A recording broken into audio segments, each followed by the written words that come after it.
Dear graduates, your families, my faculty colleagues, our Dean Jeff Garrett and our Deputy Dean Mike Gibbons, welcome to the 2015 Wharton PhD graduation ceremony. My name is Eric Bradlow. I'm the Vice Dean and Director of Doctoral Programs here at Wharton. I'm also a professor in the Marketing and Statistics departments. In line and in touch with our Dean Jeff Garrett, who said, Eric, whatever you do, keep it informal, I will do so today. And the easiest way for me to keep it informal is to think back, it's hard for me to believe, 20 years ago to my PhD graduation ceremony. And it has to be informal because my PhD's in statistics, and just like with Wharton, statistics comes last in alphabetical order amongst the departments. So I remember my PhD graduation ceremony, and unlike the intimate setting we have here today, I was in a 1,000-seat auditorium, which was, and it turns out my talk was opposite the speech of then Vice President Al Gore. And so what would happen is someone would come up, maybe, let's say Professor Dylan Small comes up, he gets hooded, his advisor congratulates him, the advisor leaves, Dylan leaves, his family leaves, everybody leaves. So by the time I'm there, I see some people in the upper deck. I have a special place in my heart for people in the upper deck. My father, my mother, my then girlfriend, who's now my wife, they were the only 3 people left in the entire 1,000-seat auditorium. And so when I think back 20 years ago to my PhD graduation, people say, so what do you remember? And I always say the following. I remember everything. I remember how I felt when I woke up that morning. I remember the weather that day.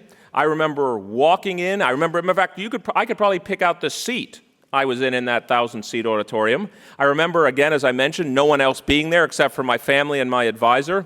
And let me say why I think that's an important moment. The PhD degree, our dean and deputy dean will attest to this. We put them to hard work this weekend. There are lots of degrees the University of Pennsylvania gives out, and we're proud of every one of them. There is no higher degree than the PhD degree. I'll say it again for looking at our graduates. There is no higher degree the university can bestow on someone than the degree of PhD. And so, of all the ceremonies I may preside over in my career, the one I'll remember the most was my PhD day, because you only get one. Well, that's not true. Some people get more than one. Matter of fact, we may have some people here with more than one in the audience, or some of my colleagues. I have only one, and I'll be getting only one. Unless maybe I get an honorary doctorate someday, I don't know. But either way, I'm going to get only one that I've earned. And the way I would think about it is as follows. Some days in academia, and I'm looking at my soon-to-be academic peers, you have good days, you have bad days, you have days where teaching doesn't go as you want, you have days maybe that the research, you love the paper and the reviews come back and they say, we hate it. Yeah, that's fine. But you still can't take away that day that I had 20 years ago. No matter what you might want to do, you can't take away the good feeling that I have on that day. So I have my PhD. It's the only diploma I have in my office. When I have a bad day, I just look at it for every once in a while, and I reflect back, and I say, things are pretty good. I had that one day in the sun 20 years ago. And fortunately for us, our graduates have that day today. I'm looking out at so many familiar faces because this is my 6th year. It's hard for me to believe that it's my 6th year as Vice Dean of Wharton's doctoral programs. So in some sense, the graduates and I, we've all kind of grown up together today. And so it's really great to have all of you here. So without further ado, let me introduce our Dean, Jeff Garrett. I have lots of official stuff written down on a piece of paper about our dean. He's the Reliance Professor of Management and Private Enterprise. He's also a professor of management here. He became our dean on July 1st, 2014. I could tell you he's a political economist by training. He holds a BA degree from the Australian National University. He holds a master's and PhD from that, well, they call themselves, I don't know, isn't Duke called the Harvard of the South? I don't know. He's from that what? He's from, as you can see by his blue colors, but I have to have deference. I also see our student Alex Barish out here. I have to say the national champion Duke Blue levels. I have to say that as well. Prior to coming back to Penn, he spent 6 years in Australia as founding the CEO of the United States Studies Center and the Dean of the Business Schools at both the Dean of University of Sydney and the University of New South Wales. but I don't think that would encapsulate what Dean Garrett means to all of us as faculty. Without stealing any of his thunder, I will say the following. I can't imagine someone more committed to doctoral education than the two men we have sitting up on stage. I'll say the following. When the kind of economic downturn happened, we noticed lots of our peer schools cutting back on doctoral programs, and instead our dean and deputy dean did just the opposite. You know, they're economists by training. This is an opportunity for a land grab. If other people are cutting back, we'll go the other way. And it's been absolutely a privilege and an honor to work with Mike Gibbons, our deputy dean, my entire 6 years, and our dean, Jeff Garrett, the last year, stewarding Wharton Doctoral programs. So without further ado, please take an opportunity to welcome our dean, Jeff Garrett.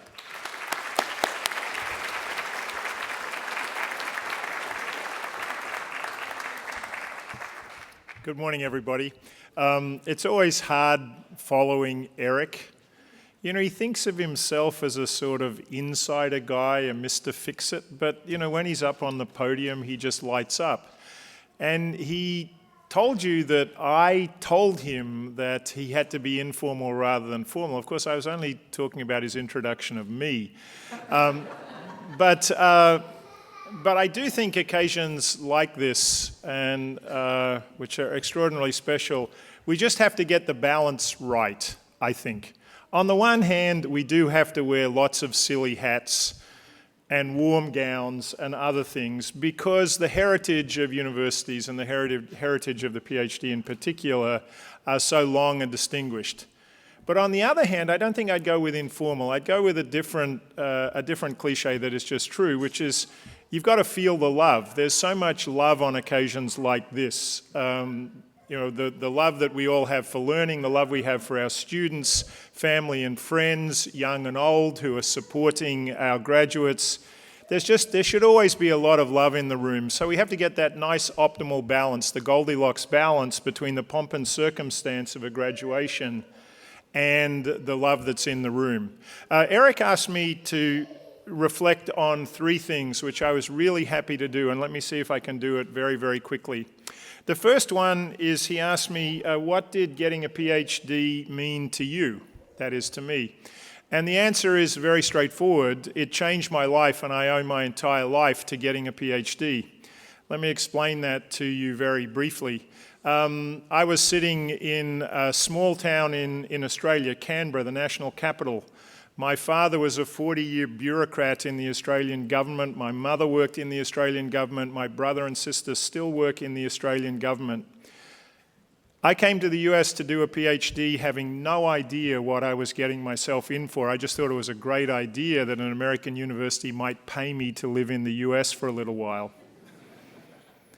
Within about 18 months of enrolling in my PhD, I'd literally fallen in love with research. And 5 years later, I was teaching at Oxford University, a place I'd grown up revering, but never thinking I would have a chance ever to be in. So instead of being a student in Oxford, I was teaching Oxford students. That was 5 years after I enrolled in a PhD in the United States. Fast forward a little bit, and I say this, and often people cringe, but it's true. I became a full professor and got an endowed chair on the basis of my PhD. The work I did in my PhD had enough in it and enough legs. I had to rewrite it a few times, but it had enough legs in it to make my entire academic career. And I think if you look at a lot of very, very successful academics, you'll certainly see that a lot of the core ideas were there in their PhDs. So my PhD certainly changed my life. I literally couldn't be here today if I hadn't enrolled in a PhD. And by the way, back to that Duke story, I was sitting in Australia and there was another Dookie in Australia. He was doing economics and we were put together and I said, is there anything you need to tell me, any words of advice you got about going to Duke? His answer was very simple, buy basketball tickets. And that was a buy low, sell high. When I went there, Mike Krzyzewski was so bad, people wanted to run him out of town. 5 years later, when I was in Oxford, they got to the Final Four, and the rest is history. But PhD education, for me, changed my life. And of course, then when you become a professor, there's nothing that we all enjoy more than working with doctoral students who often outstrip us in terms of their accomplishments, and the pride we have in you will continue for the rest of your lives, whatever you do. So PhD matters to me.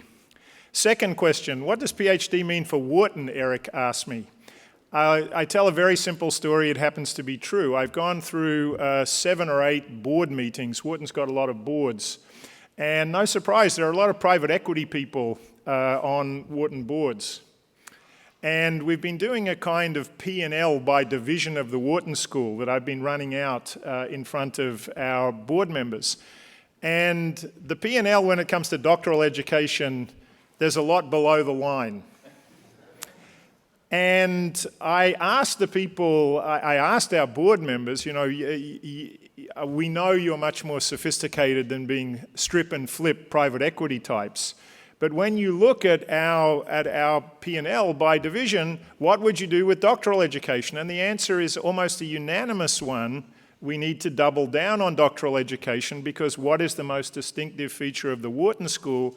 It's that it's the leading research-led business school in the world, and you can't do that without a stellar PhD program. So again, even if we were looking at land grabs post-2008, we know that money is a constraint in higher education. For a place like Wharton, investing in our PhD students is absolutely core to the entire mission of the institution. It's who we are. Point 3, career path advice for you all. I don't think you want to follow my career path. So I actually didn't go to my PhD hooding ceremony. And there was a reason for that, which is it took me a couple of years after I'd become an assistant professor at Stanford for me to finish my PhD. Not a good idea. Second thing that wasn't a good idea was that I went to a Stanford graduation rather than was in a room like this to receive my own PhD. But I think that the thing that you should all know is that your PhDs will inform the rest of your lives. And what they really do, I think, is to open up possibilities to you. We hope, I hope, we're sure that some of you, many of you, will go on to stellar academic careers.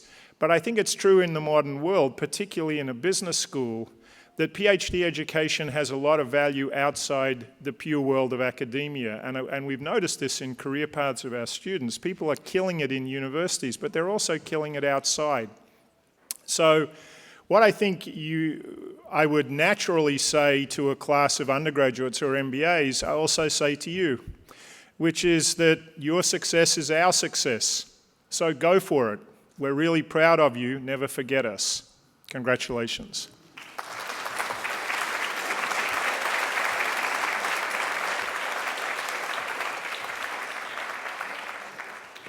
And in compliment to our dean, I'm glad I went before him. Let me just say that. Next up, as really, when I think about academia and Wharton, our Deputy Dean, Michael Gibbons, besides being, if you'd like to think about it, the COO of the faculty, he is the Chief Academic Officer of the school. And so it's only appropriate that in some sense, he's our keynote speaker here at the Wharton Doctoral Program's graduation. I've had the honor of working with Mike, who's the I.W. Burnham II Professor of Investment Banking here at the Wharton School. Mike has served in lots of roles, just as a regular old faculty member, as the chair of the finance department for 12 years, and now he's been our deputy dean for the last 8 years. It really, truly has been well, I think it started out as I didn't have any idea what I was doing, and so Mike would kind of teach me what it meant to be the vice dean of a program, and now it's truly a partnership. And I think when I look out at all the doctoral students here and all of the accomplishments they will have, I truly thank Mike for being someone that's a true partner in everything I've tried to accomplish with Wharton Doctoral Programs. So without further ado, let's welcome our Deputy Dean, Mike Gibbons.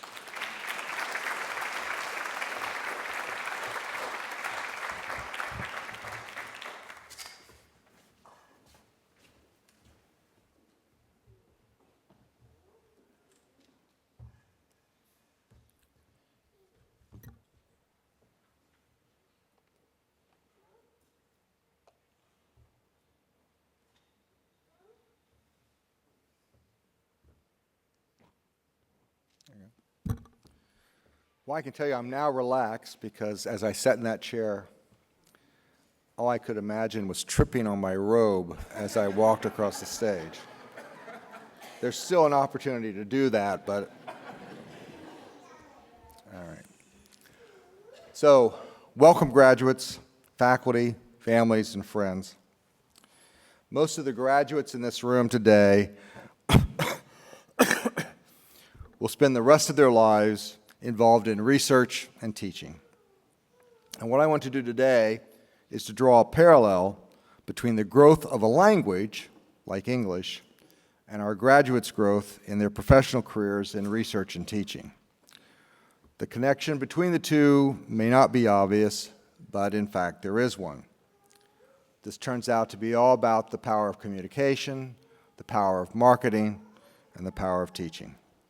Today, our graduates are surrounded by family and friends, and like you, languages have families and ancestors as well, the way Latin is the ancestor of French, Italian, and Spanish. Your professional growth will be influenced by your future colleagues as well as the students that you teach.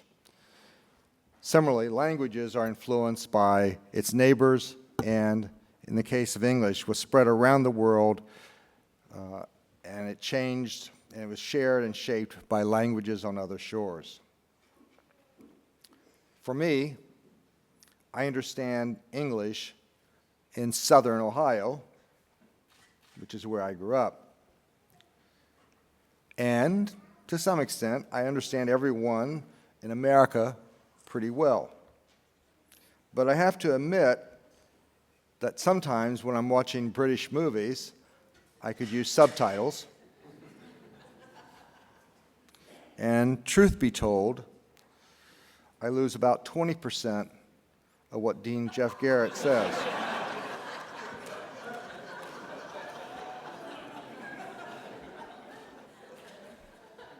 Did anyone in this room besides Jeff know that a PowerPoint was an outlet? I didn't know that. Yes, a common language can take on new influences, as in America and Australia. And your common graduate study at Wharton will be influenced by unique opportunities at your future institutions after Wharton. But you cannot understand the growth of the English language without William Shakespeare. For his influence on language was indeed remarkable. He is one of the greatest English writers, but his contributions to language are the stuff of legends, or to quote him, the stuff as dreams are made on. We quote him constantly and unwittingly. Bag and baggage, all that glitters is not gold. Foregone conclusion, has eaten me out of house and home. Break the ice, one fell swoop, the truth will out, and for the risk averse, neither a borrower nor a lender be. Now listen to this. 1,700 new words are attributed to Shakespeare. Words like leapfrog, majestic, and dwindle, to name a few. As with your research, it always helps to be in the right place at the right time, and Shakespeare time was an enormous growth in English. Again, listen, there were 3,300 new words added to the language in the year 1600 alone. Compare that, or to put it in perspective, in the recent update to the Oxford English Dictionary, only 500 entries were added, and that included phrases and new meanings for existing words. What follows is extraordinary. He was who we all aspire to be, enormously productive, writing 38 plays and 154 sonnets. His citation counts are off the charts. In fact, Bartlett's, the venerable anthology of quotations, published an entire separate book for Shakespeare's quotations, nearly 300 pages long. There have been 400 plus films and television versions of his play. Clearly, he knew how to get things published, which is critical to the success and professional growth of our graduating doctoral students. In the new world in which their new students are entering is indeed publish or perish. As I said, Shakespeare was born at the right time and place. English was officially born in 1066 when the French Normans collided with the Germanic tribes in Britain. When the British finally reclaimed their identity from the occupying French, the English language was something entirely new, a melding of German and French. When this celebration of English identity was in full swing, Shakespeare was proving to be a master exploiter of the language, incorporating both German and French words. As an example, in foods we have cows and pigs from the German barnyard, and we have beef and pork from French cuisine. There are many other pairs in which the contrast is clear. German business versus French enterprise, German jobs versus French occupation, German wise versus French intelligent, German teach versus French educate. But graduates, even if you are innovative and creative, and even if you find yourself in the right place at the right time, this may not be enough to maximize your success. Just look around to see who you're competing against. I would say there are two things that are under your control that can make a difference. First, write well. No one has the time to rework your documents. Your principal advisor, God bless them, may have had such patience, but editors of journals do not. Remember, your working papers still circulate, and most readers will only try to decipher your work one time and will quickly dismiss your paper. If that doesn't work, and worse yet, they may dismiss all of your future work as well. When you serve as a referee for others' work, see if your criticisms can be applied to your work as well. Read the editor's opinion about the paper you're reviewing as a guide for how you should write your own papers better. Conclusion number one, maximize your power to write or communicate. Second, you should market your work. To use an expression of Germanic origin, Shakespeare knew how to work the crowd, or from the Latin, appeal to the audience. In a classroom, there is no doubt that Shakespeare would have mesmerized his students. His marketing skills extended well beyond just working the crowd, for he also innovated beyond the stage. He had a novel and entrepreneurial idea. Open a theater for both commoners and gentry. Lacking money to fund this 3,000-person capacity venue, he formed a partnership to finance it, and the famous Globe Theater was born. He had price points for the seating and sold concessions during the breaks. He built an additional income stream for himself by leasing the Globe to others for plays. And Shakespeare employed direct marketing for his theatrical talents. Now, you couldn't exactly follow him on Twitter, but he did raise a flag above the theater on performance day. Flags were color-coded so that people knew, for example, if tonight was hashtag tragedy play or hashtag comedy play or hashtag history play, to use the current language of social media. I think Shakespeare would be excited to find hashtag is a linguistic unit. Shakespeare would embrace new words like crowdsourcing or selfie or, my favorite, turducken, to name a few. In your case, marketing your work means take every opportunity to present your working papers to any academic audience that will listen. Obviously, if you don't think the paper is very good, do not present it to others. In fact, don't continue to work on papers that have little promise. Otherwise, get in front of your colleagues and faculty at other institutions to make them aware of your work so that they will cite it and remember your face when they're writing, yes, their letters to support your cases when you come up for promotion and tenure. You do not want letter writers to say in their letters, we get these letters, I did not have the time to write this letter because I have never heard of this individual. There's only one thing worse than that letter, which is this individual is not very good. You do not want that to happen. Conclusion number 2, market your research.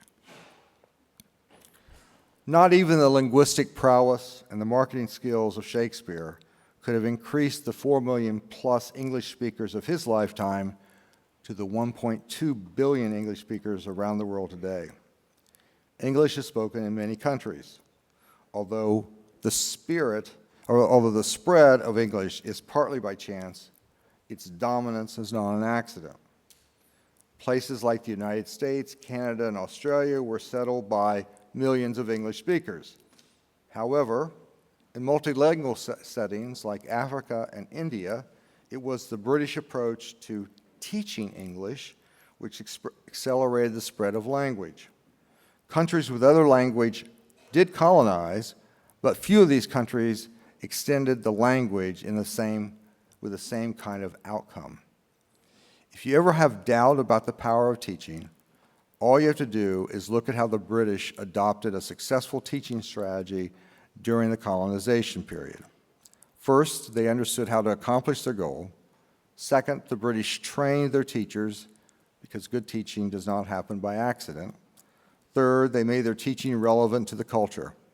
In Africa, for example, English was often taught through native speakers or missionaries who used local native languages as a bridge to learning English. The English were decades ahead of their time because later research would show that the most successful way to learn a second language is by relying on the first language as a bridge. In short, the British teaching system was funded and structured around well-trained teachers who related to their students. Someday, one of your past students will look you up after completing your course years ago. The student will tell you how they remember your class and how much they learned from that experience, and indeed, how it affected their lives and their career. Or maybe you will have an experience like I once had. A past student of mine who had completed my course invited me to lunch. During the lunch, the student explained that he managed to receive all A's from all of his past professors at the University of Pennsylvania, except for me. I gave him a B. He said he got a tremendous amount for my course, and in fact, he recognized that he deserved a B. And believe it or not, I still receive holiday cards from this student. Maybe he's trying to get me to change his grade. Conclusion number 3, your teaching can have enormous impact, as the British discovered with a successful teaching of the English language. On the spectrum from verbal to quantitative, I am much closer to quantitative than verbal. But even I have to admit that only language gives expression to our deepest feelings.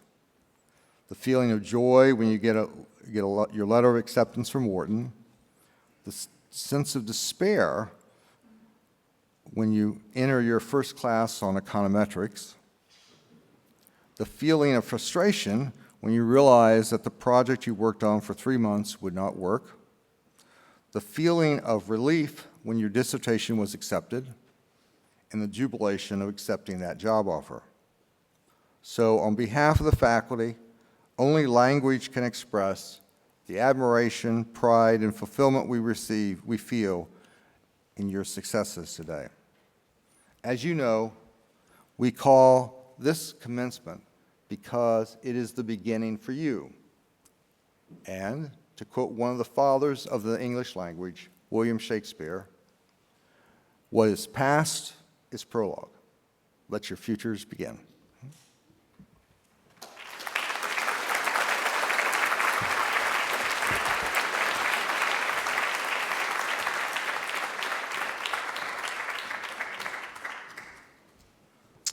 Thank you, Mike. The most wonderful thing also about this ceremony is, while there may be other people that see Mike's speech beforehand, I'm not one of them. And so I always love to hear how he relates something, it's almost always of historical benefit or historical nature to Wharton Doctoral programs. And I certainly loved his advice. And speaking of hashtags, by the way, if you follow Wharton Doctoral programs on Facebook, I strongly suggest you do. I also, if you see anything I ever post on social media, no matter what it's about, it always ends with hashtag Wharton Proud. So hopefully all of our graduates will start, I'm trying to let this go viral, hashtag Wharton Proud from this moment forward.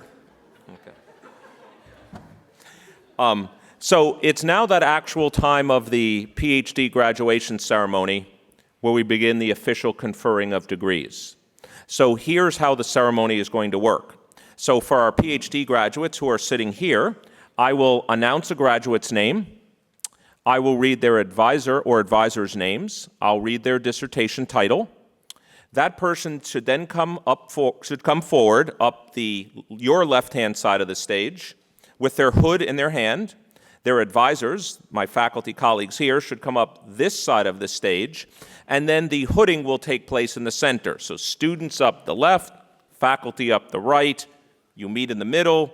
You'll be getting a certificate from our dean and deputy dean, and lots of nice handshakes. And the good news about this ceremony is, unlike some others our dean and deputy dean have to do today, there aren't 1,000 people. I believe there are 23 people here. So people with cameras, there's plenty of time to take pictures of your individual person getting their particular degree. We're in no rush. It took 5+ years to get the degree. Why would I rush the last 15 minutes of it?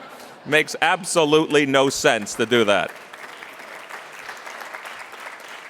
So that's the way we'll do it. And then some of the faculty, since they are doing multiple people in a row, I may ask you to stay up here because it would seem kind of silly for you to go up, down, up, down, up, down. No reason to do that. So let's begin. So our first graduate is Terrence Blackburn from our accounting department.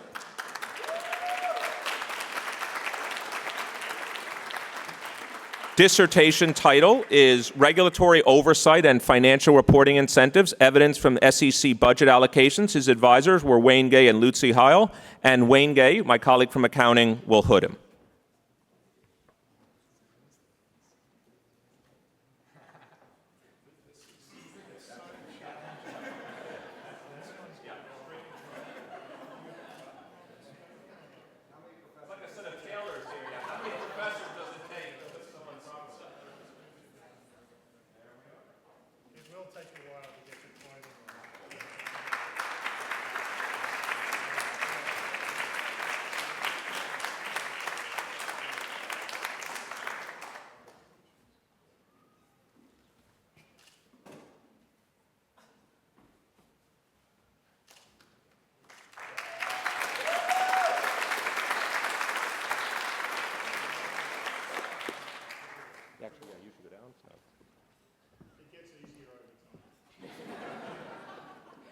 Congratulations again, Terrence. Our next graduate is Michael Chin, also from the accounting department. His dissertation title, Accounting Quality and Credit Ratings Ability to Predict Default. Advisor, my colleague Kathy Schrand, and Kathy Schrand is here to hood Michael.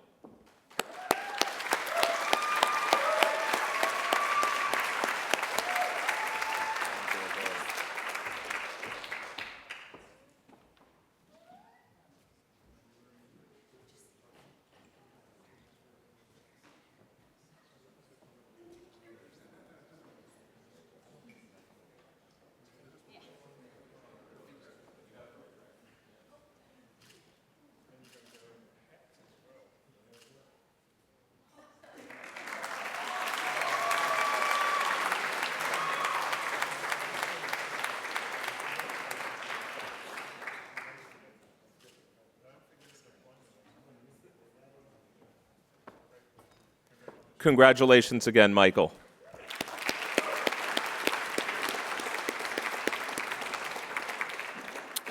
Our next graduate is from our Applied Economics Department.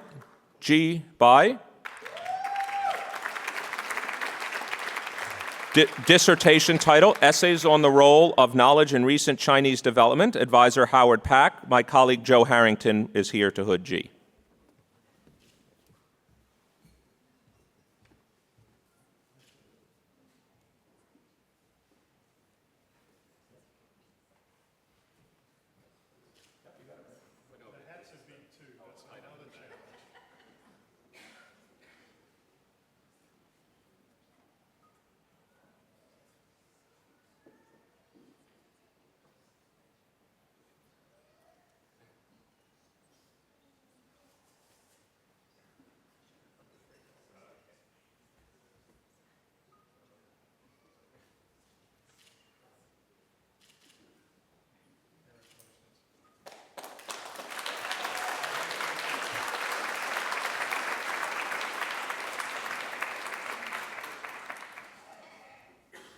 Let us congratulate G once again.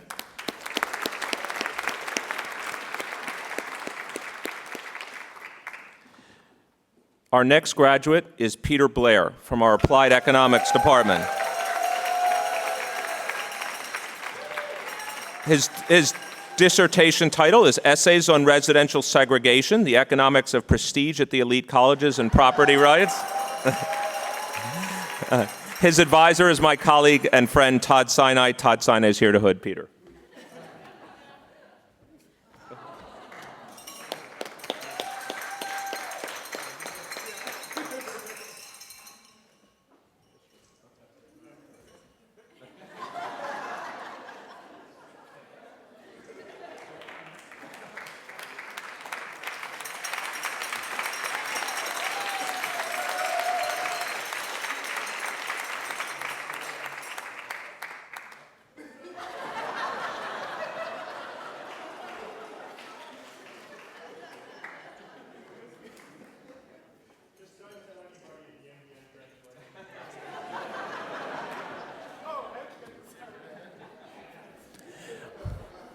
I just want to, let's congratulate Peter once again.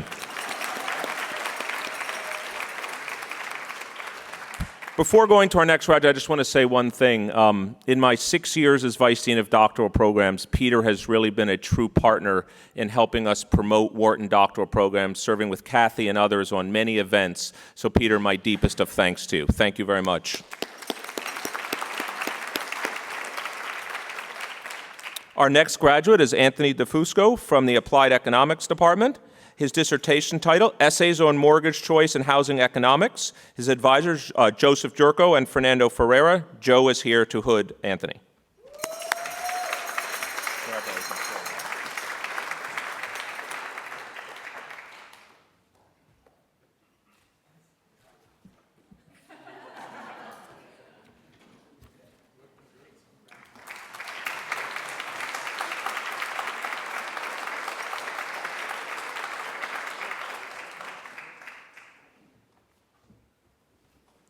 Let's please congratulate Anthony once again.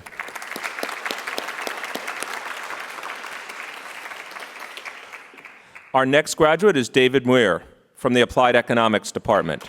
Dissertation title, 3 Essays in Empirical Industrial Organization. Advisor Katja Syme. Katja could not be here today, so my colleague Dick Herring is here to hood David.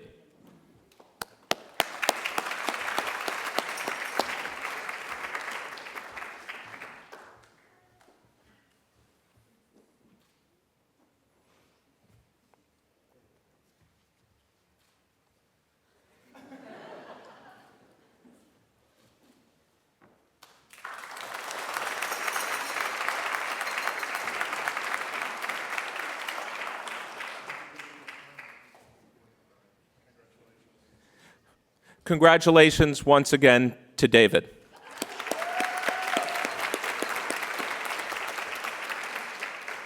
And again, also special thanks to David for all the time he took also to help us promote Wharton Doctoral Programs and also help guide us with our current students. David, thank you once again.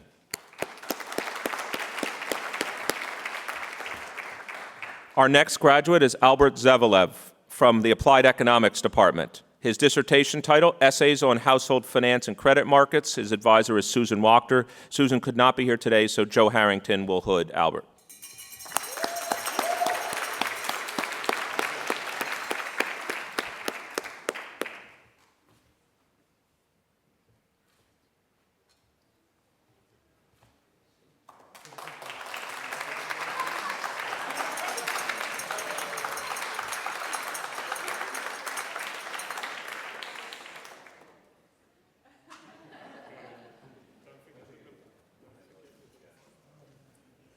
Let's thank Albert once again. Congratulate him once again. Our next graduate from the Healthcare Management and Economics Department is Sunita Desai. Sunita's dissertation title is Health Information Exchange, Interoperability, and Network Effects. Her advisor is Mark Pauly, who cannot be here today. Guy David will hood Sunita.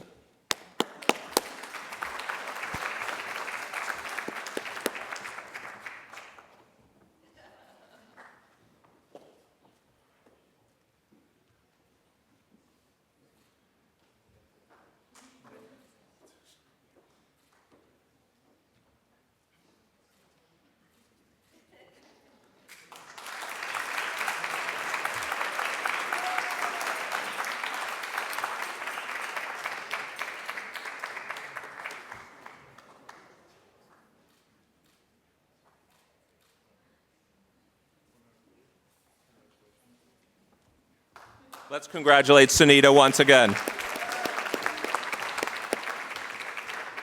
Our next graduate from our Ethics and Legal Studies Department is Sean Duff.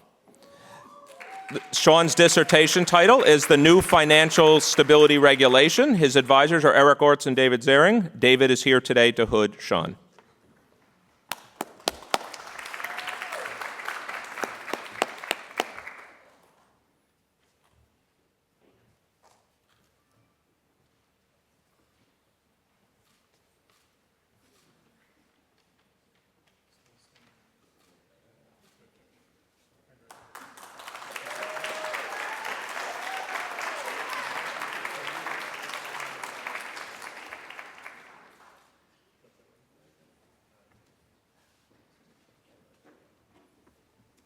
Let's congratulate Sean once again.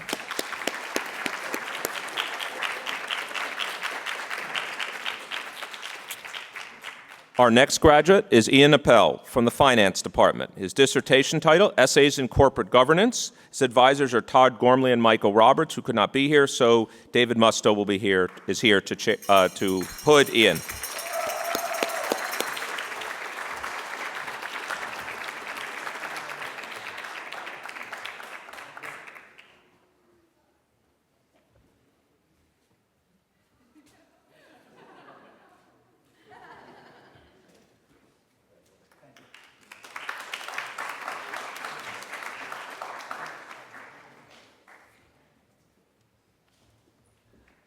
Let's congratulate Ian once again.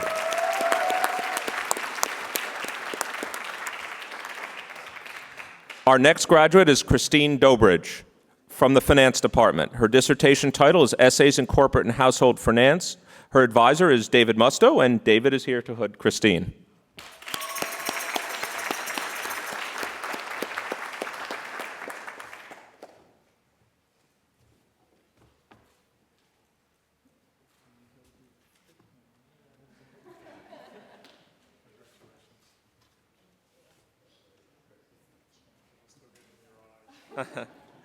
Let's congratulate Christine once again.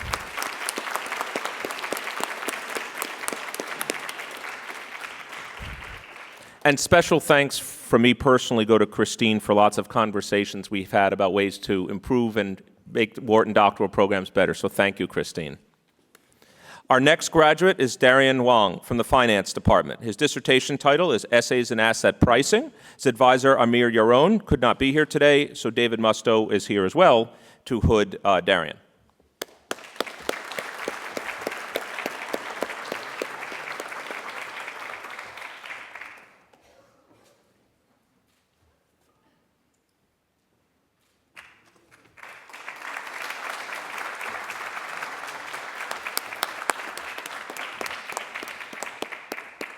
Let us congratulate Darian once again.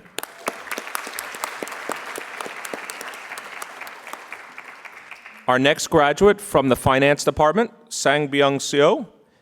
His dissertation title is Essays in Asset Pricing and Tail Risk. His advisor is Jessica Wachter, who could not be here today, so David Musto is here to hood Sang Byung.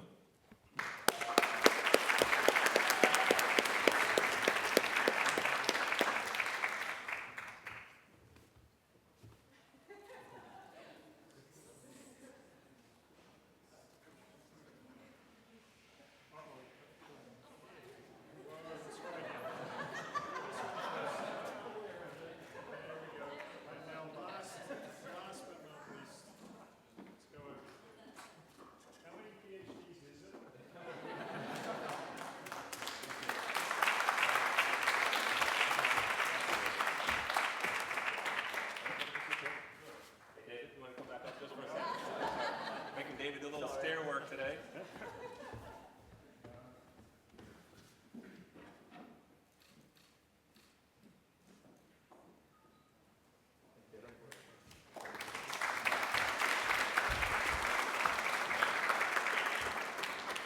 Our next graduate from the Management Department is Justin Berg. His dissertation title is Balancing on the Creative Highwire, Forecasting the Success of Novel Ideas in Organization. His advisor is Adam Grant, and Adam is here today. Thanks. Corrections for you. There they go.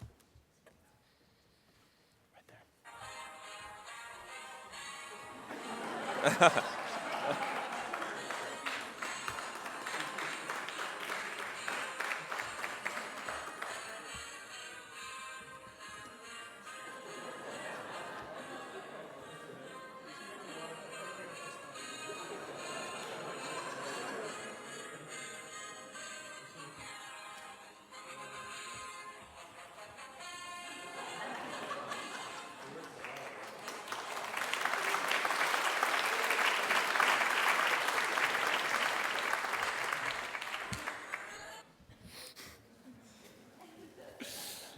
Congratulations once again to Justin.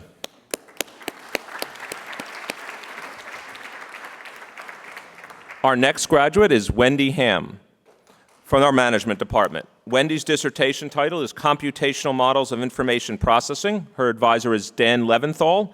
Dan could not be here today, so Wendy will be hooded by Adam Grant.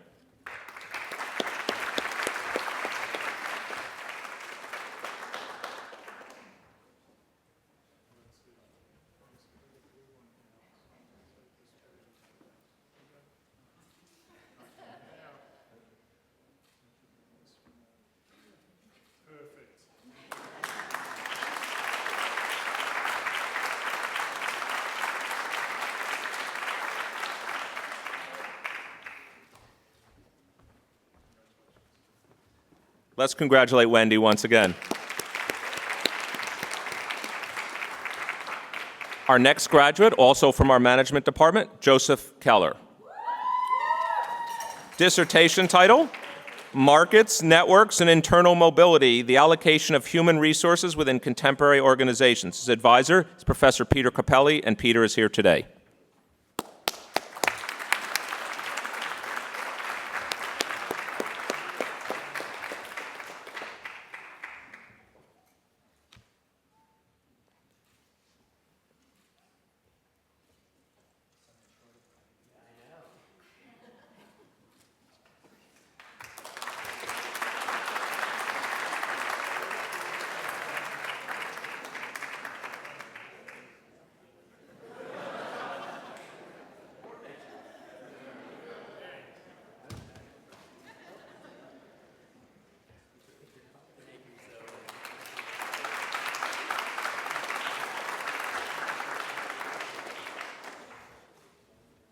Congratulations once again, Joseph.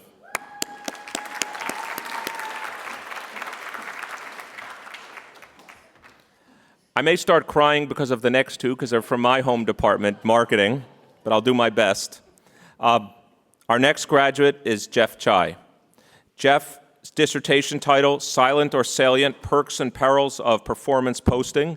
His advisors, besides being, are my friends and colleagues, Bob Meyer and Jagmohan Raju, who are both here today to hood Jeff.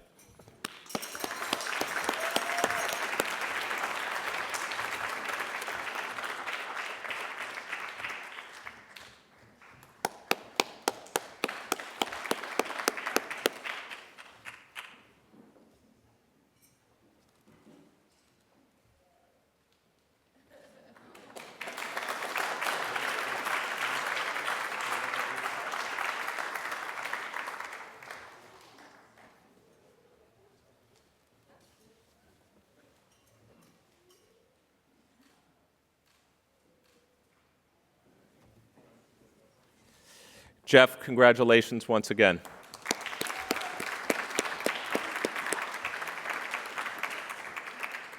Our next graduate, also from the marketing department, is Cindy Chan. Her dissertation title, Socially Connecting and Socially Distancing Consumer Choices. Her advisors are Cassie McGillner and Leif Van Boven, and my colleague Cassie McGillner is here today.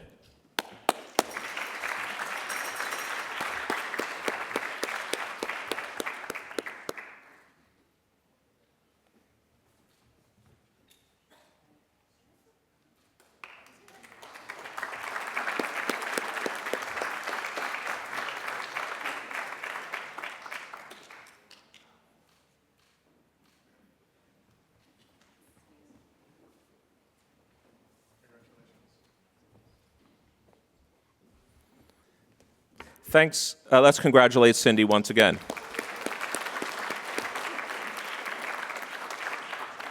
And also both to Jeff and to Cindy, just a personal thanks for making the marketing department a more fun place to be while you were here.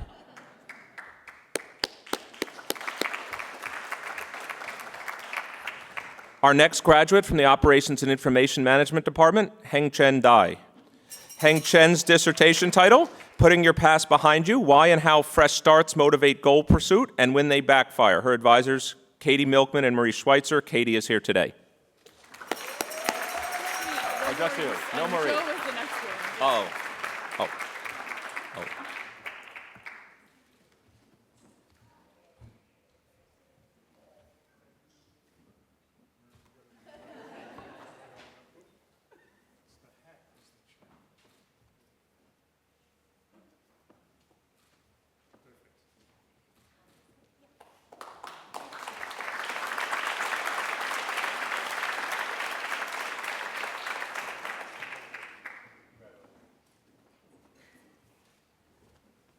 Sorry, just a brief correction on that one, although it was handed to me a few minutes ago. Heng Chen's advisor is Katie. Not that Maurice isn't a great advisor for somebody, but he wasn't Heng Chen's advisor. Our next graduate is Teresa Kelly from the Operations and Information Management Department. Her dissertation title is Making Detailed Predictions Make Some Predictions Worse. Advisor is Joe Simmons, but Katie is here today to hood Teresa.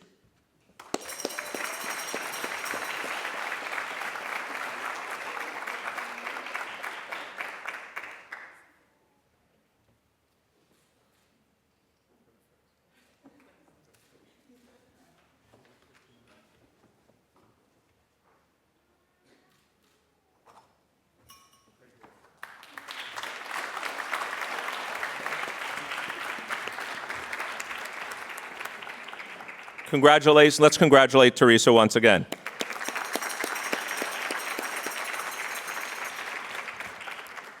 Our next graduate from my other home department, the statistics department, is Justin Bleich. Justin's dissertation title, Extensions and Applications of Ensemble of Tree Methods in Machine Learning. His advisor, Dick Burke, could not be here today. My colleague and friend, Shane Jensen, will be here to hood Justin.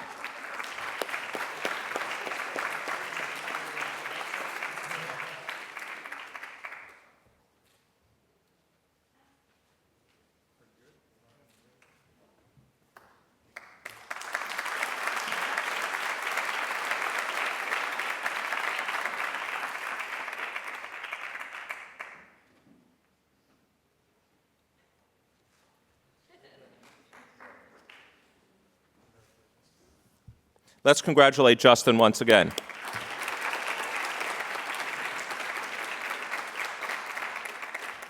Our next graduate, also from the Statistics Department, Hun Sung Kang. Dissertation title, Instrumental Variables and Mendelian Randomization with Invalid Instruments. Advisors Tony Kai and Dylan Small. Dylan Small is here today to hood Hung Sung.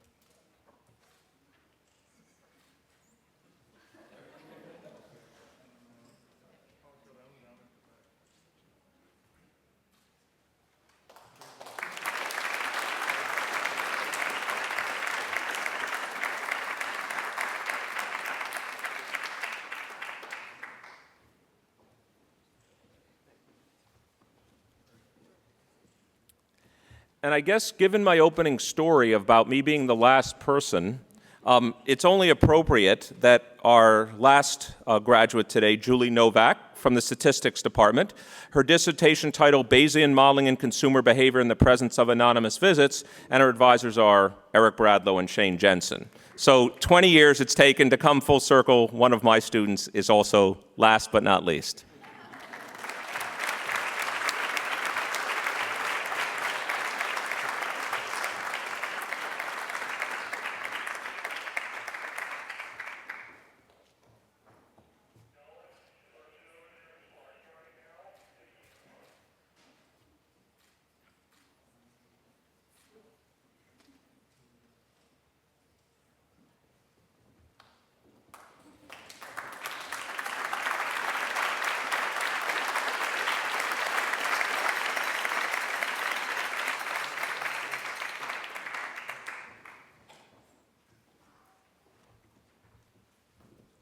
So while now we're done with all of the graduates, we actually have a nice way to actually conclude our program.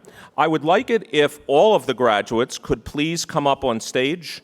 We're going to have a group picture with all of the graduates and our dean, deputy dean, and myself. So if we could get all of the graduates to come up on stage, we're going to try to arrange us all very quickly. Shorter people in the front, taller people in the back.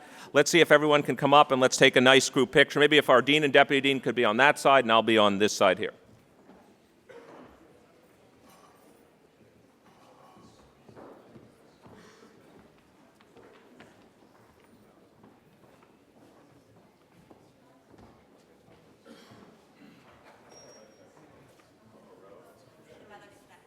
Step over this way. Okay, sure.